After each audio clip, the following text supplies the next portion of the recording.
All right. Hello, everyone, and welcome back. I have with me to here today, uh, Dr. Alex Thompson. Alex and I go back a little ways. We were just talking before the recording started. It's been, I think it's been about 10 years, I think so. Now, which, has kind of sent me into a little existential crisis. But Alex and I went to grad school together at the same place. And he just got a paper published about Lovecraft and some themes from the Bible. So I invited Alex to come talk with me. Thank you, Alex, for joining me today. yeah, thanks, Michael. It's great to be here. Appreciate the work you're doing and the opportunity to share. I love Halloween, anyways, and so anytime you Yeah, talk about like horror related things, especially this time of year, it's perfect. So, that's right. It's spooky season, so I wanted to take advantage of it. Alex, if you would introduce yourself to everybody, maybe tell us a little bit about your academic background, your teaching experience, whatever it is you want to let us know about. sure, yeah, great, yeah, yeah. So I have a PhD in New Testament from Emory University. So this is like my big academic qualification. So most of the work that I've done sort of academically is around the New Testament, biblical interpretation, those sorts of questions. My undergrad actually was from the University of Evansville, where I started as an archaeology major and a classics. I added a classics major and then ended up biblical studies as well, and sort of an overachiever triple major in undergrad, and then went along to seminary, and currently sort of find myself generally straddling a couple of different worlds. But I teach at Tennessee Wesleyan University as a professor of religion. So I teach classes mostly on Bible, but occasionally on theology. Um, I also, as is often the case in small schools, I teach in sort of more general classes. So I'm part of the honors program, which concentrates on citizenship in the common good. So do some classes on sort of broader themes of the humanities. And then they have a Christian ministries program for sort of people who are discerning calls to ministry that I teach the courses in. So I've got sort of the academic work as one side, and then I also am an ordained minister in the United Methodist Church. So I pastor two churches not far from sort of the campus, and live in a small town here. And so I sort of stand in the gap between church and academia, sort of the wider world, and do my best to sort of speak the languages of both and sort of find places of connection and stuff. Um, Hmm. yeah, so yeah, but my academic interests largely are the New Testament. So my research is on Luke and Acts, and then hopefully here in the next several years I'll start shifting towards writing a commentary on the Book of Revelation, which is sort of like the long term project next up for me after some other things get off my desk, and then just interested in questions of theology and pop culture, trying to sort of articulate Christianity in the sort of changing landscape of the 21st century and the things that come along with that. As well as questions of sort of spiritual formation for folks in the church. We were talking earlier about sort of the crumbling of institutions generally, and part of that work is sort of standing in the gap and trying to find ways to rebuild and think about those sorts of questions. So yeah, all that is sort of part of the work that I'm involved in. Yeah, but the what we're talking about today, sort of theology and Lovecraft, is related, and just sort of this engagement with pop culture, and trying to think about the places where the Bible actually sort of hits the ground running in the modern world, and having conversations about that. And sort of a lot of my classes are about meeting students where they are and trying to find points of connection. So yeah, look forward to That's awesome. talking about Lovecraft a little bit. Yeah. He's had something of a resurgence recently. I don't know. Yeah. I don't know if you're the Lovecraft Country, which was a book that was Hmm. recently published, but then got turned into like an HBO series that was pretty well received and stuff. Yeah, so he's back in the mainstream. Yeah. No, that's great. One of the things I was going to ask you about, because I saw on social media that you had posted about the paper that you had published, and the first thought to cross my mind was like, when I think of the Bible, even if I take it in like its full like literary scope, like horror is not on the radar for me. Yeah, yeah. You know, if even if I'm thinking about it in a purely like from a purely like literary genre lens, like I don't normally associate the two. So, what was it that kind of brought these two things together for you? Were you Yeah, always like a Lovecraft fan? Had read it before? Like, what? yeah. How did that happen? Yeah, not. I was never really a huge Lovecraft fan, and even now, I mean, I brought my like massive volume of all of his complete fiction, which I read when I was writing this paper, and like after reading it, I'm still not sure I'm a huge Lovecraft fan. At least he has a very particular style. He's very wordy. Hmm. Not he's not necessarily the best writer at all, and not the most easy to sort of pick up and enjoy. So. But he does some really interesting things with horror. He's a sort of big figure in the sort of field of horror writing. So he's like worth reading and thinking with in all sorts of ways, even if it's not necessarily your cup of tea. I think I've had a long fascination with horror. I was trying to my birthday is in November, right around Thanksgiving time. But in fourth grade, I celebrated my birthday closer to Halloween, so that for my birthday party, we could all go to this haunted house. Like that. Heck That's yeah. the sort of like kid I was. So I mean, Goosebumps and Are You Afraid of the Dark, and then later on, Stephen King. Like sort of the horror books were a big part of that. And of course, it's strange because I mean, at the same time as these things were like really interesting and sort of had a draw for me, like I was in church and they were like, well, we don't do horror in church. We don't talk about it here. Right, right. Like this is Satan's world. That sort of satanic panic was still a sort of a thing, and so part of it is a sort of personal. Like, why is it that this sort of is attracting to me, and when it doesn't, when it seems so strange to this other big part of my life, sort of my faith. Like, how do these things fit together? And so, thinking through some of those questions is helpful. And a lot of it has to do with when we get down to it, like there's a lot going on in horror that is remarkably similar to the Bible.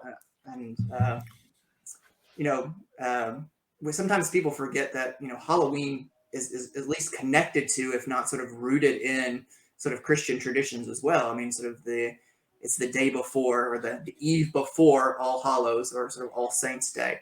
Um, but horror is one of these few genres that in our modern world sort of assumes that there is more to the world than meets the eye. I mean, it's sort of inherently supernatural that there's an invisible order to the world. And in many ways, it's the world that is also sort of assumed by the Bible. I mean, the Bible is from start to finish. It assumes a world where God has created things, where the Spirit moves in people's lives. And so it's a genre uniquely sort of suited to raising questions about sort of religious topics. I think it's also Mhm. it's remarkably moralistic. Horror writing is. I mean, it's deeply concerned with questions of right and wrong, and justice and injustice and punishment.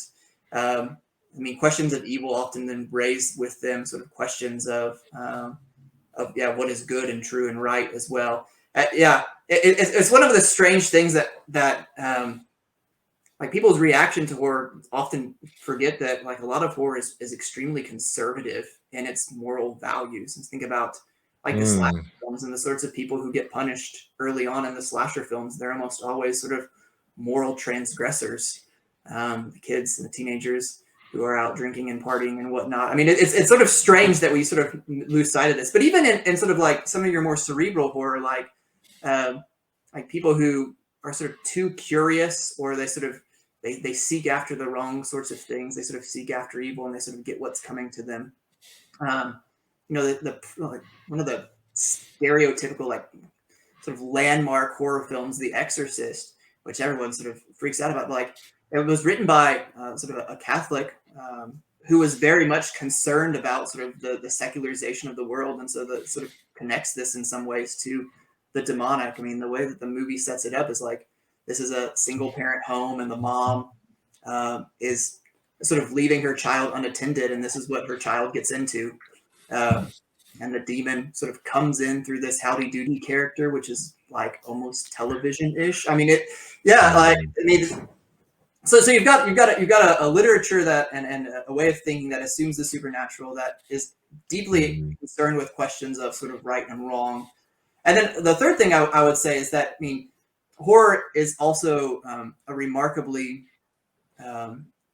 well suited for sort of pointing out and raising questions of sort of social awareness. And I'm like, think more recently of like Jordan Peele's movies and sort of like yes, played out in these things where like our society's fears can sort of be explored, and you can sort of see the way that these work on the ground. So they're very much, there's a lot of social critique that can be done with horror and be done really, really well. So three things, and all of that is sort of makes it a very fruitful genre, but it also helps sort of like to see that there's real value here. There's also and real intersections with sort of thinking through the Bible. And the Bible does some of the same sorts of things. It raises these questions of the supernatural. It's concerned about the good and the true. And also, I mean, it sort of has this power for social critique. So the other thing I'll just say about this question is that horror often invokes the Bible a whole lot, whether in sort of plots and themes and things, but also just as like a trope. Have you seen Jordan Peele's most recent movie, Nope? No, yeah, I'm a big Peele fan. Like, I love his, it's so good.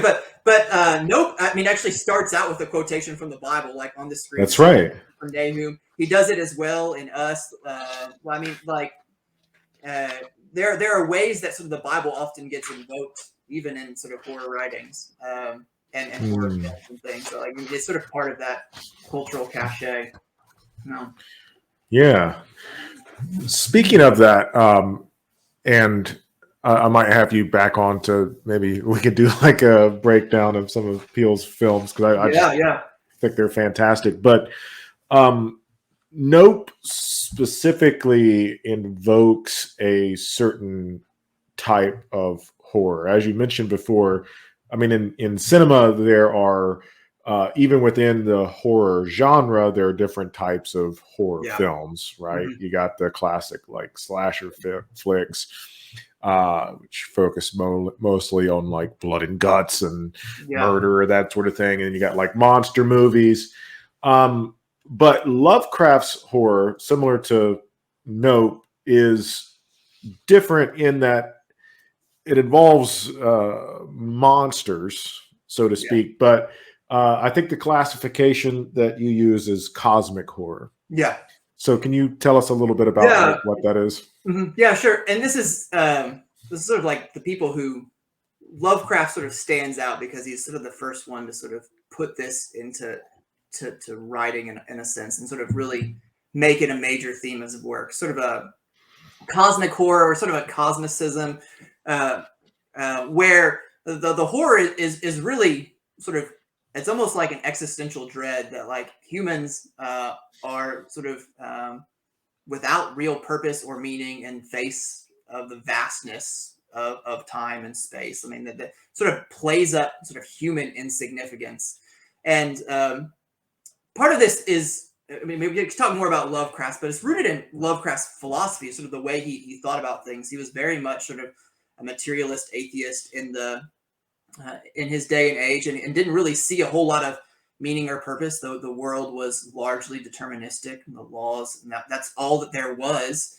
And he uses horror to try to unpack this, and he's sort of right on the cusp of sort of dealing with the ongoing effects of the scientific revolution, where sort of science has sort of reduced and sort of made humans feel small and insignificant again. And the horror that he writes gives rise to this sort of cosmic sense of sort of staring into the abyss. It's a very sort of Nietzschean thing, right? And that's sort of the world in which he lives in. But what's fascinating, as you pointed out, is he uses these monsters and these sort of god characters to create sort of this feeling of cosmic dread in the face of sort of an uncaring universe. And so, like, there's just this sort of inherent tension. How is it that Lovecraft, the sort of very strident atheist, ends up creating gods and focusing Yeah. so much on them in his books, which is largely sort of the question that is fascinating, sort of thinking about theology and Lovecraft. Like, how is it this stuff ended up being so theological in a sense, sort of like when it is trying sort of stridently to work against that. Mm. Yeah.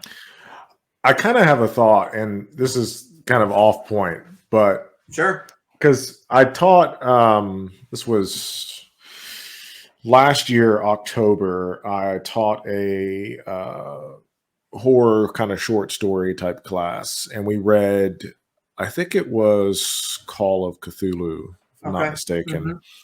And one of the conversations I was having with my students was about cosmic horror. And the question that I asked them and that we kind of discussed and flushed out was like, well, what makes this like scary, right?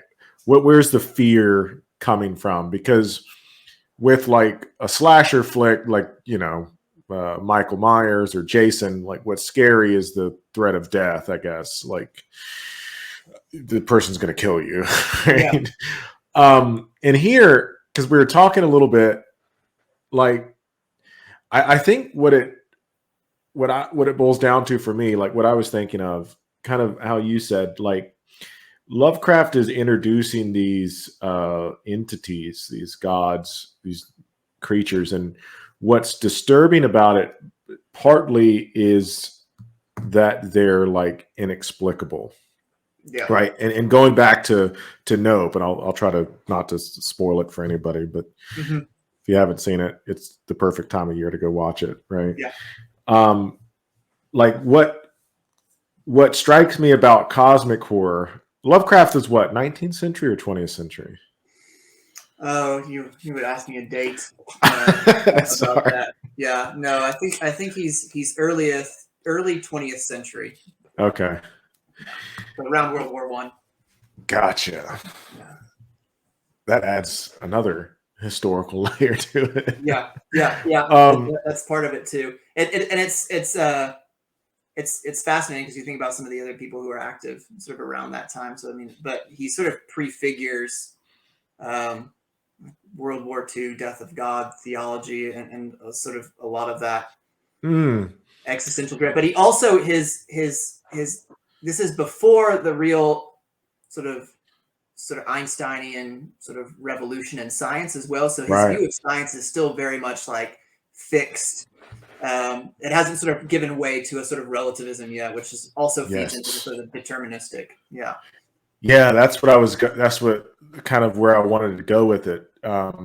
What I've been working on, I won't tell you how long I've been working on my thesis, but partly what I've been working on is kind of the reception of Einstein in France, early 20th century. But prior to Einstein, you're absolutely right. Within physics, especially, the idea is that like Newtonian physics was such a strong force that you get people like Laplace and other French astronomers that are like super deterministic. And the reason why they're so deterministic is because like you tell me the motion and trajectory of an object and I can tell you its past, present, and future. Yeah. Right.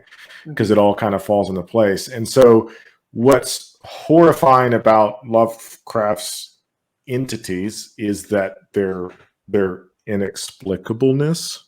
Is that a word? Inexplicableness? Yeah. Yeah. They defy explanation, right? They're like these primordial monstrosities that our science can't grasp. It's like beyond our reason, and we're like confronted with the you use the word otherness in your essay, right? And that really hit home for me, right? Yeah. So let's speaking of the essay. Let's hone in a little bit on Lovecraft. Why don't we? Yeah. So you base it on two stories. I want to ask you, and this is how I interpreted the essay. And of course, it's your writing, so correct me if I'm wrong. But the two things that kind of hinges around is you make this kind of compare and contrast with some passages from the Book of Samuel, and then Lovecraft's use of Dagon. How do you pronounce his name? Yeah, Dagon. Dagon. Dagon. Dagon. Yeah. Yeah. Yeah. So yeah, tell us about that. Yeah. So again, a little bit of background. So Lovecraft doesn't really ever sort of come out and create this sort of fully blown mythos of creatures and stuff. He sort of hints at them regularly. And one of these figures that gets hinted at in two of his stories is this Dagon figure. Now, most of the other sort of mythic creatures he creates are very much creations. Cthulhu and Yog Sothoth and all these other sort of ones that people are often really familiar with, the most famous ones. But what's fascinating is Dagon was an actual deity. It was a Philistine deity, and we have evidence for it in the Bible. And so part of the essay is sort of this question of literary dependence. Like, to what extent did Lovecraft sort of learn about Dagon, sort of accept these stories of Dagon? And so part of it is trying to sort of chart out the influence or the possible streams of influence for how did he get exposed to this Dagon character. And then the other thing is sort of thinking about sort of the way that the Bible presents Dagon, this central story about Dagon, and then in what ways is it similar to or different than what Lovecraft himself is trying to do with Dagon. So the main passage here, I mean, Dagon, like I said, is a Philistine deity. We don't know a whole lot about it. In the reception history, it becomes sort of like a fish god. There's some debate here about whether it's connected to harvest or not in ancient Philistine. But in general, sort of when it was received, it was sort of connected to fish. And that's sort of the Dagon that that Lovecraft is going to invoke, sort of associated with the deep. But in the Bible, there's sort of one story in particular from 1 Samuel where Dagon has a pretty significant role. And it comes from 1 Samuel, and the Ark of the Covenant, which is sort of like God's presence with the Israelites. They take it out into battle with him. It's supposed to sort of help them have success over their enemies. And they lose in battle to the Philistines, and they lose the Ark. So the Philistines take the Ark, they take it back to as a sort of a spoil of war, and they put it in the temple of Dagon. And so the Ark is sitting there in the temple, and they come back the first day, and the statue of Dagon has fallen down, sort of face down in front of the Ark. And they set the statue back up. They come back the second day, and the statue of Dagon has fallen down again. And this time, his head and his hands have been cut off. And this is then followed by a sort of plague that affects the Philistines. They realize, like, we've done wrong. We shouldn't have taken the Ark. Like, this is we've transgressed, and they essentially sort of get rid of the Ark as a way to sort of free themselves from the punishments from this god. And all of this operates in the Bible within this sense of Israel's sort of monotheism and its inherent sort of critique of idolatry. So you've got one God, the God of Israel. There are no that all other gods sort of bow before it, and a lot of times, like, all these other gods are idols. And what I try to show really briefly is sort of monotheism and idolatry obviously go together for both the Old and the New Testament, but they're also carry with it a sort of social political power as well. So part of what sets Israel over against the Philistines, the Israelites over against the Philistines, is that they worship one God. The Philistines have these other gods, and there's a sort of contest of the gods here. So there's a sort of othering that often takes place between Israel and their neighbors because of their distinct religious practices. And that is sort of characteristic of the Bible as a whole, Old and New Testament. It sort of gets reworked a little bit in the New Testament, but still there's this sense that, like, for the Jews and the Christians, like, we worship the one God. There are no other gods. All these other gods are idols. And I sort of chart out some of the way that rhetoric works. And then sort of to ask ourselves, to what extent is that rhetoric at play then in these Lovecraft stories? Yeah. What's fascinating is part of it is just the literary influence here.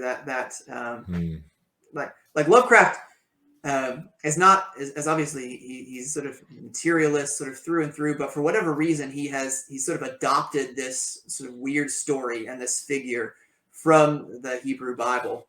And what was fascinating in the research is just sort of figuring out why, how does this enter in here? And there are lots of streams. For one, Lovecraft himself, he read the Bible a whole lot. He saw it as sort of a very important, especially in its King James, like a source of really powerful language, and sort of so he sort of taps into the King James, but also saw in the Hebrew Bible and the New Testament lots of themes he thought were really important, sort of weird, strange tales. And so I do think that part of sort of taking over Dagon is because he sort of is attracted to this sort of strange passing figure.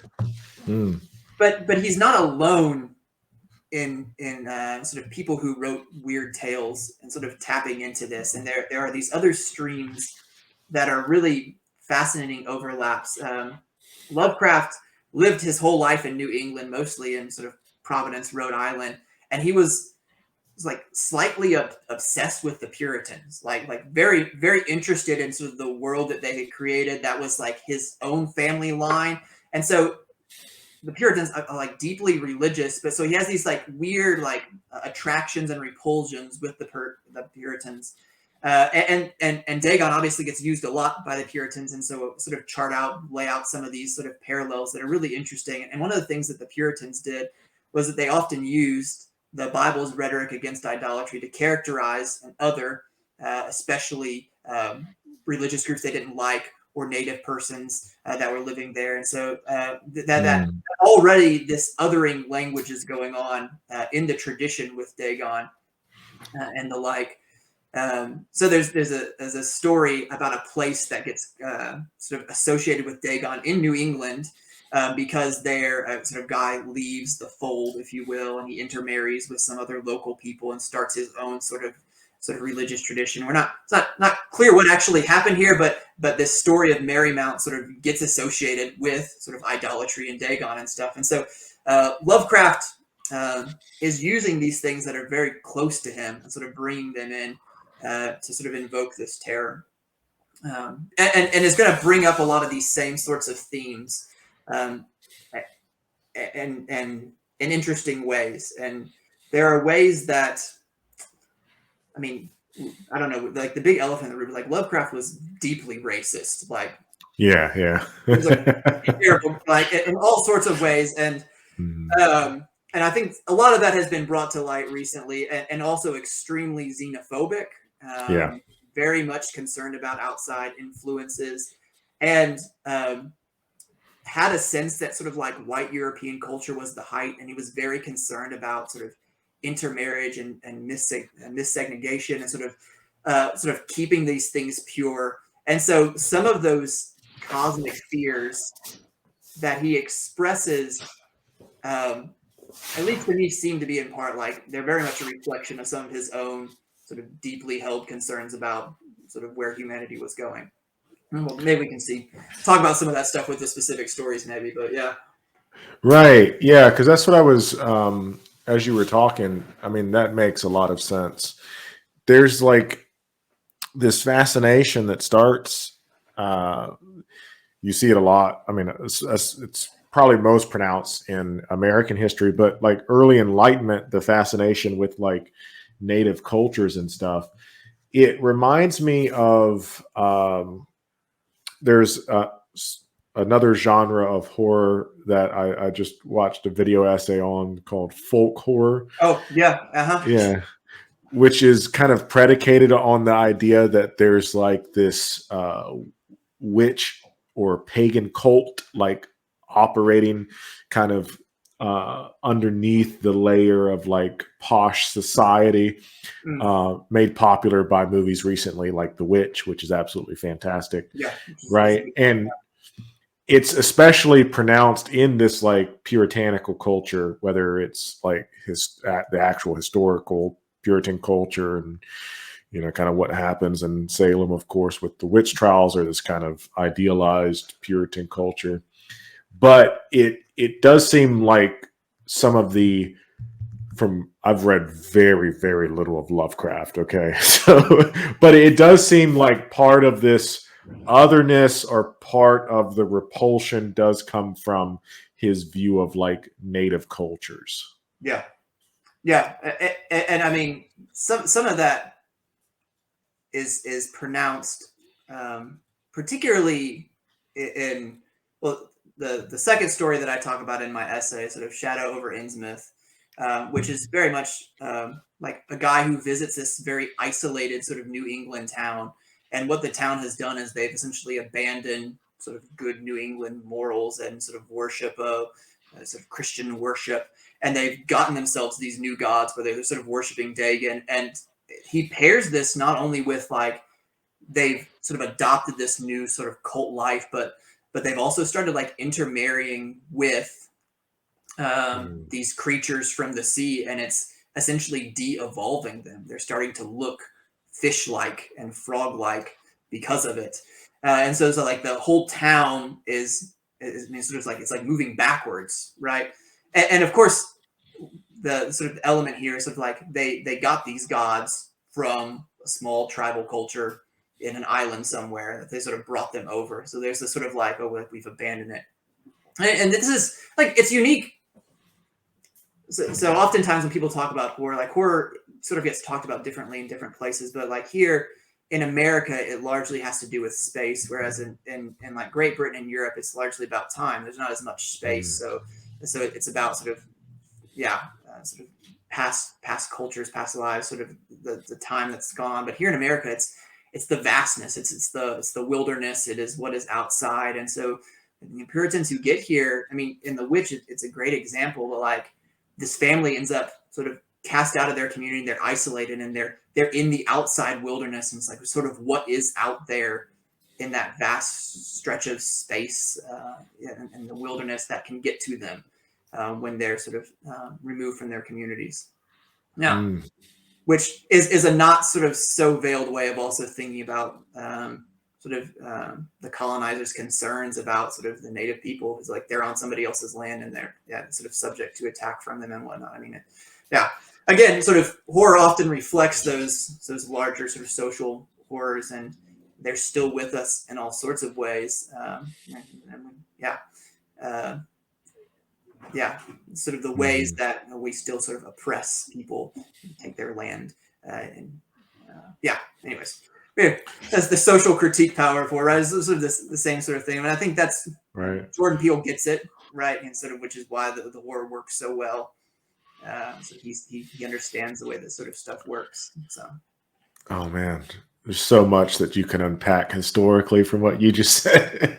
That would pair nicely with a early American history class. Yeah, and it's one of those things where like you sort of like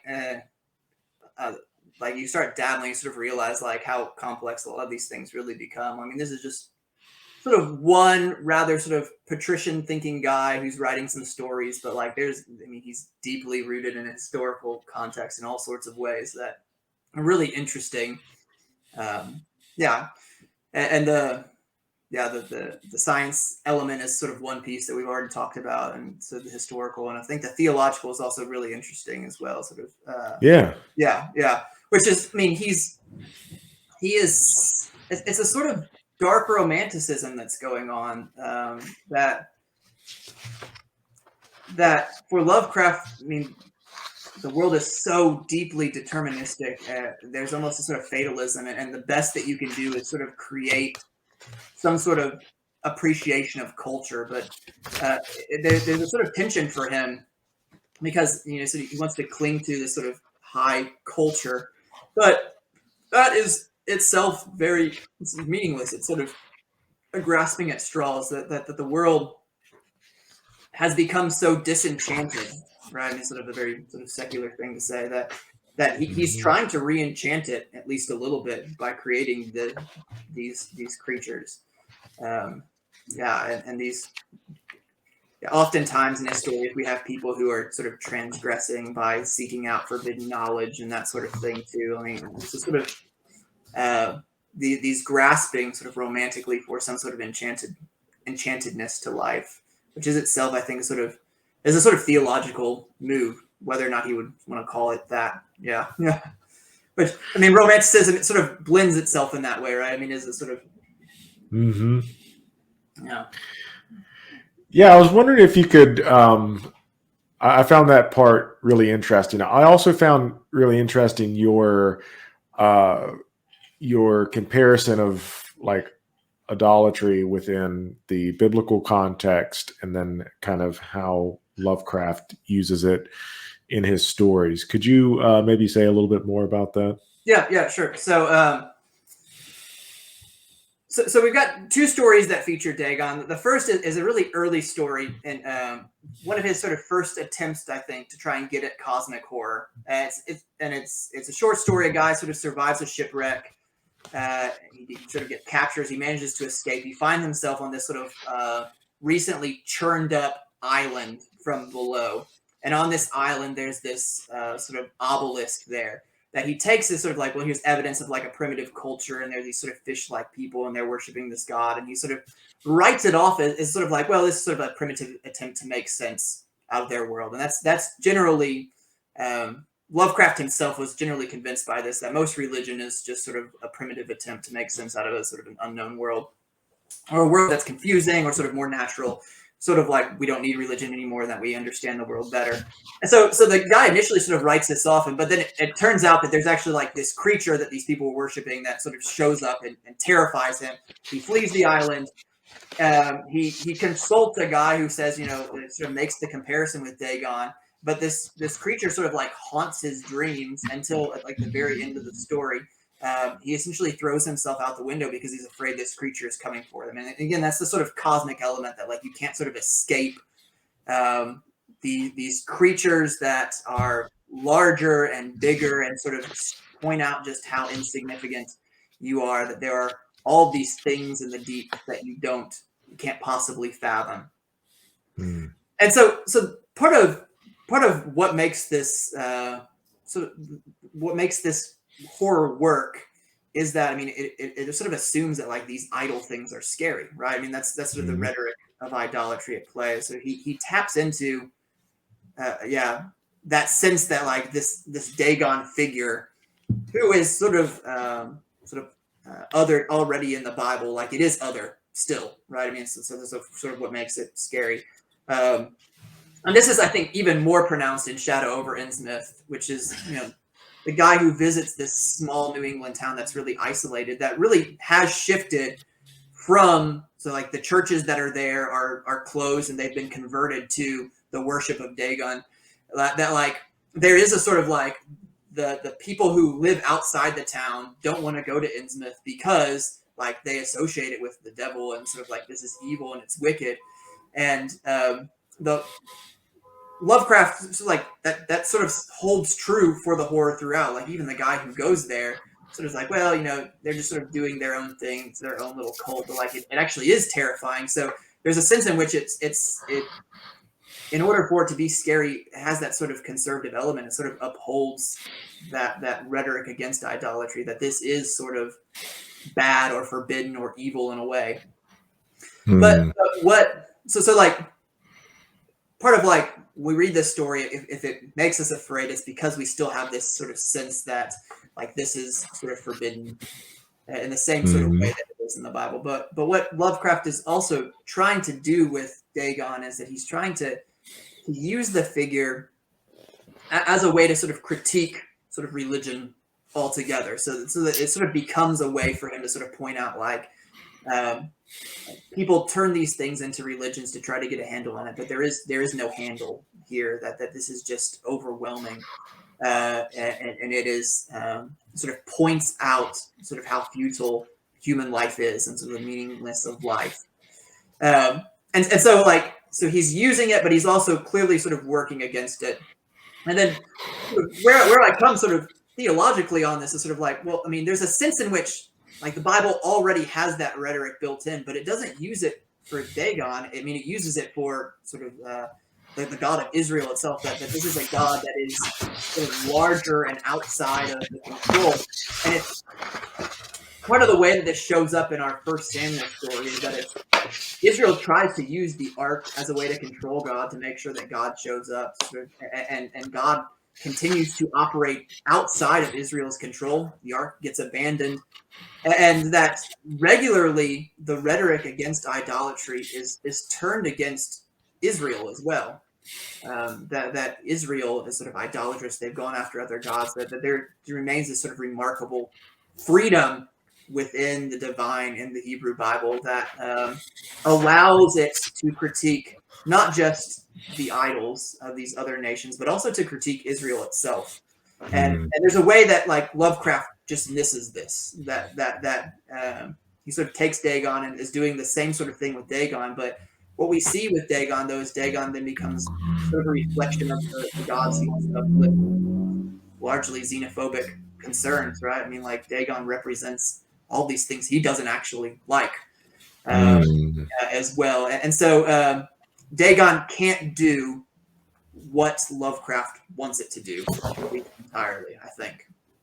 And I try to draw at least somewhat a comparison here with a debate in the 20th century, a little bit later than Lovecraft himself, but the sort of Feuerbach-Barth controversies that's where Feuerbach, I mean, essentially does what Lovecraft does. He says, religion is human projection to try to make sort of sense of the world. We sort of project it onto the divine. And Barth comes along and says, like, yeah, in a lot of ways, like this explains sort of theological liberalism. We're trying to make religion what we want it to be. But he said we shouldn't confuse that with the God that we're actually talking about in the Bible, which is not an object, but a subject, which is sort of wholly other and wholly free. And so I think we can learn at least a little bit from Lovecraft about sort of theologically, sort of how to destroy idols and sort of have these conversations, but also we can also turn that against Lovecraft himself in a sense, and some of the ways he uses religion to sort of hide some of his own idols, we might say. for lack of a better term, right? Yeah. No, I really liked the conclusion that you gave because, as you just put it, you kind of flip Lovecraft on his head, right? There's some uncritical assumptions that he's making. So, it was really well put. I want to kind of to wind down the conversation a little bit, and also to anybody that might be listening that might be interested. Maybe first of all, can you give us some horror recommendations? Okay. What your favorite Lovecraft story is, and or who your other favorite horror authors are, or maybe horror films. Yeah. Okay. Yeah. So that's just the first question. We can talk about this a whole lot. So if you're reading Lovecraft, he's very much an acquired taste. There are certain, having read most of his sort of fiction works, there are certain like easy ways in. Most people are really interested in sort of the cosmic element, sort of the Cthulhu, that sort of whole mythos. And so Call of Cthulhu is a good sort of entrance in. The two stories that I talk about, both Dagon and Shadow over Innsmouth, I actually think they're probably my favorite stories, so it's pretty easy to talk about them. Shadow over Innsmouth is by far, plotting wise, the best to sort of follow. There's actually some sort of action and adventure to sort of keep you drawn in. The plot is much better. The longest work that he wrote was at the Mountains of Madness, which is an interesting one as well, and it gets you some of that Cthulhu sort of world stuff. The other thing that we didn't mention is that, like, one of the things that Lovecraft eventually does is says, like, these sort of vast gods are actually kind of like aliens as well, which is also an interesting sort of scientific like move, right? And there are ways that this bleeds over into contemporary culture. I mean, we talked about Nope at least a little bit as well, but like the things that are wholly other now, we often sort of we've turned them into aliens. There's a way that like new religious movements, sort of that's a sort of category. A lot of time when you hear them talking about their religions, like what was once spirits and demons has now become sort of aliens and the extraterrestrial. And so he's sort of right there making a similar sort of bridge. Yeah. Which is also very interesting. So that's Lovecraft. There's some other good ones. Pickman's Model is another really good one. A lot of they're short stories though, so you can pick them up. You can give them half an hour or so. You can get through a good short story, which is something that I value. It's hard to sit down and read a whole book. In terms of other horror books, again, it sort of depends on your interest. You've got your I like Stephen King, and then Stephen King's son Joe Hill. Joe Hill has some really, really great short stories in a collection called 20th Century Ghosts. That's really, really interesting. Some of Stephen King's sort of classic works. I mean, it is a great book. It's long, but unlike Lovecraft, who King has read a lot of Lovecraft and sort of knows him, but King is sort of much more sort of moralistic, I think, in some of his horror. Like he still has this sense of good and evil, and so if he's exploring evil, sort of there's also sort of the good is lurking in a lot of his stories, which is sort of interesting. So read Stephen King if you haven't. By now everyone probably has, right? I mean, he's written so much. Right, he's incredibly prolific as an author. It's crazy. Go ahead. Some more recent things. Let me pull up my list. There's two authors, Gracie Hendricks, who has done a lot of really interesting sort of like almost meta horror-ish. So like creating and writing horror books in a world where people actually already know horror. It's like one of the worst things in like a zombie movie is like when people like what is this that's actually going on? Like we've all seen so many zombie movies that when a zombie apocalypse happens, we should know what it actually looks like, which is what makes sort of zombie land so great. Like and the same would be true for sort of vampires or the like people shouldn't be surprised if they encounter a vampire anymore, right? Because we live in a world where everybody already knows where vampires are. So some interesting books there. And then Stephen Graham Jones, who is also a horror writer, but he also deals a lot with this question of sort of Native people. And so he often deals with sort of horror on reservations and that sort of thing. So some interesting things there as well. And also tends to be a little bit of meta horror. So like the people in these books know like the horror tropes. And I think in that regard, I mean, so it's a very sort of postmodern turn, but like if you're going to write horror, you have to sort of think about what do we already know about horror and the genre, and finding ways to sort of milk that. I think Scream did it really well for the first time, sort of more recently, Cabin in the Woods. Have you seen Cabin in the Woods? I have not yet, but I've heard a lot about it. Yeah. It's really great. In some ways, it's sort of interestingly Lovecraftian, but also, it's got But I mean, like, if you're like me and you've read a lot of horror, then you want a novelist is willing to sort of meet you with the same sort of cultural cachet that sort of knows the tropes and things. So, that's the horror that I found really interesting. There's a really and I think again in terms of movies, Jordan Peele. So it's got his 3 movies are all been really great. I watch a lot of horror films. The Witch. Is also sort of really good. And then we've got some really like highbrow sort of horror. I don't know if you've seen Hereditary or Midsommar. Yes.